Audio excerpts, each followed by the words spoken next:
Good morning. Today is November the 18th. Today is the kickoff for Motivation Mondays, Echoes of Hope. I just want to thank all of you all, first of all, for tuning in and supporting my YouTube channel, supporting my walk with God, supporting my story. Today will be a day of reflection. The topic for today is, I don't look like what I've been through. Wow. I have been, my family has been, my friends have been through a tumultuous storm these past couple years. What I want to share with you all is something that is very deep and sincere to me, and you can't move on with your future if you're still holding on to the past. Well, I have a past that may be surprising to some of you. I know I mentioned to some of you in the blogs that I had an addiction. Well, my addiction was money.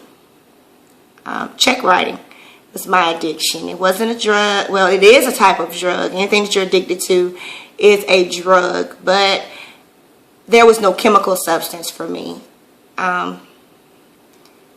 Being financially secure has always been,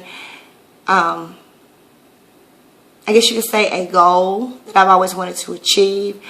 Never struggled financially. I've always made bad choices, and in the midst of making those choices, those that were closest and dearest to me have suffered. Well, back in 2009, I did 13 months in the county jail for check writing, misdemeanor checks. You would think that I would have learned after that. I kept saying never again, never again, never again, never again. Well, when you get sick and tired of being sick and tired, you'll stop.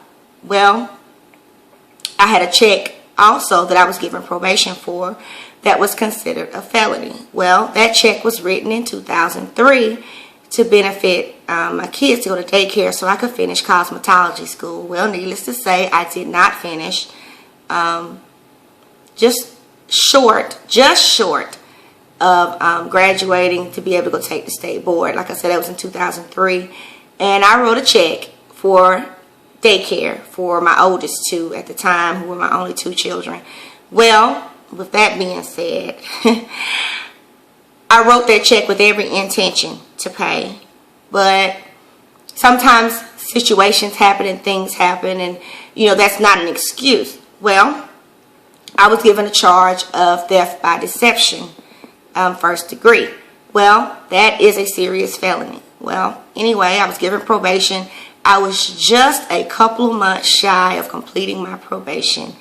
And lo and behold, last April 13th, the day before my son's 16th birthday, police showed up at my job.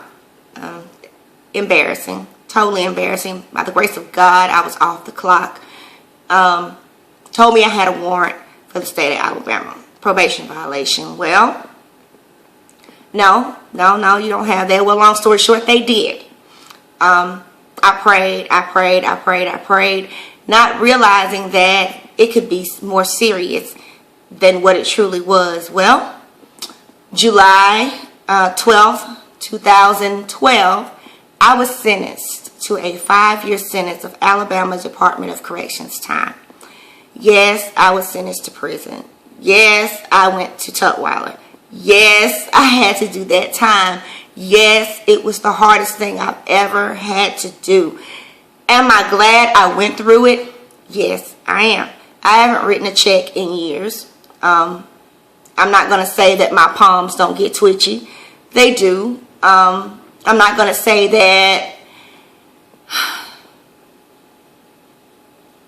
there isn't an urge to overspend, because there is. But I look back at what I've been through and the things that I've been through and the family members that I have hurt. I can't put any of us through that again. I know God was disappointed in me, but I also know that God sat me down for a reason, to get my attention. Those 18 months I spent in deep prayer, in deep reflection with God, in deep conversation with Him. I met a lot of people there. They say a lot about jailhouse religion. If they had it, they had it. If they didn't, they didn't.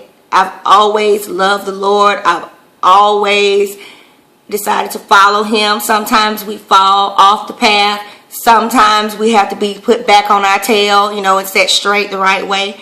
But at this point in my life, I've lived that.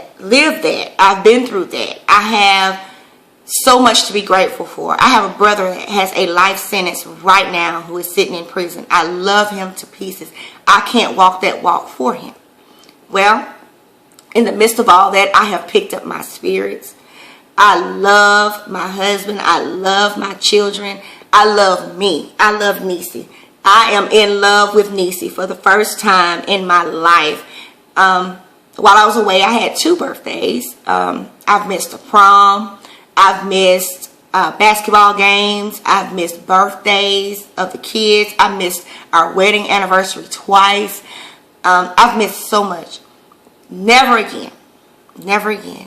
When you go through something, you don't have to look like you've been through anything. The Bible tells us when we're fasting not to look like we're going through anything. And just to be in reflective prayer. Well, a lot of you didn't know I'd been through any of that. You just know that I haven't been around for a while. And that's okay. And I don't have a problem sharing my story with you all. That's my therapy. This is my therapy. This will help me get through. So with that being said, when you go through something, you don't have to look like you've been through anything. Pick yourself up. Pray. Keep a smile on your face and a smile on your heart. Yes, it will hurt. Those 18 months were the worst 18 months of my life. I felt like I had hit the bottom of bottoms. But you know what? God kept me. I prayed for me. My family prayed for me. They prayed with me. I have a praying grandmother. I have a praying mom. I have a praying aunt. I have praying uncles. I have praying family. And I am so grateful. And I surrounded myself with those friends, quote unquote, that would only uplift me. So with that being said, this isn't something that I just want to do to put my story out there for anybody to just know what I've been going through to gain any attention. That's not what this is about. This is about picking yourself up and picking up your baggage and moving forward. You don't have to look like you've been through anything. Nobody has to know anything that you've been through. After today, November 18th, I'm not going to carry that baggage with me anymore. Yes, it's hard. Every day is hard. Yes, it is a struggle. But by the grace of God, I wake up every morning. I put a smile on my face. I hug my children. I tell them that I love them. I tell my husband that I love him. I talk to my mom. I talk to my grandmother. I let my family know that I love them. Because I've been through so much, my best friend and I are best friends again. I love her so much. I am so grateful for her and those God babies. Things have made a positive turn because of what I've been through. In the book of Daniel, it speaks of, in the 3rd chapter, it speaks of the Hebrew boys in the fiery furnace. Well, sometimes you get put in those situations and everything that you go through, it just seems like you can't get out. But you know what that is? That's God saying, not right now. It's not your time right now. Every program that was available, I qualified for. I just could not get a program. It wasn't my time to come out. But you know what? I'm out now. And God has a plan for my life. God has a story for me to tell. God is moving and orchestrating things in my life and in the life of my family that is beyond miraculous. So with that being said, I thank you for tuning in. Next Monday, tune back into the channel for a new message. Feel free to pass this message along. Visit the blog, djpetaway.blogspot.com.